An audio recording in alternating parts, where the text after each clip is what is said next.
ഒമാനിൽ തൊഴിൽ നിയമലംഘകരെ പിടികൂടാനുള്ള പരിശോധന വ്യാപകമാക്കി. വിവിധ ഗവർണറേറ്റുകളിൽ നിന്നും നിരവധി പേരാണ് കഴിഞ്ഞ ദിവസങ്ങളിൽ പിടിയിലായത്.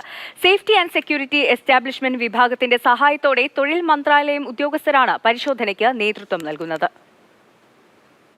മുൻപ് പ്രഖ്യാപിച്ചതനുസരിച്ചുള്ള പരിശോധനകളാണ് രാജ്യത്തിന്റെ വിവിധ ഭാഗങ്ങളിൽ തുടരുന്നത്.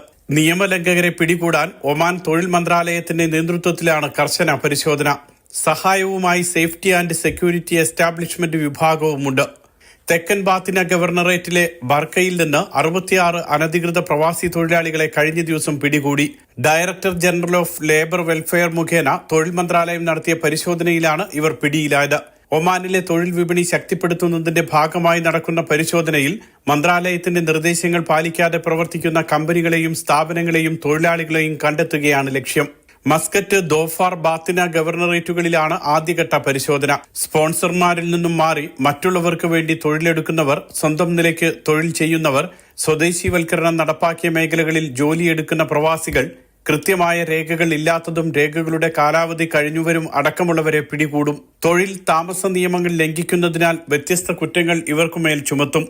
ശക്തമായ പരിശോധന കൂടുതൽ മേഖലകളിലേക്ക് വരും ദിവസങ്ങളിൽ വ്യാപിപ്പിക്കും. Mathrubhumi news, Muscat.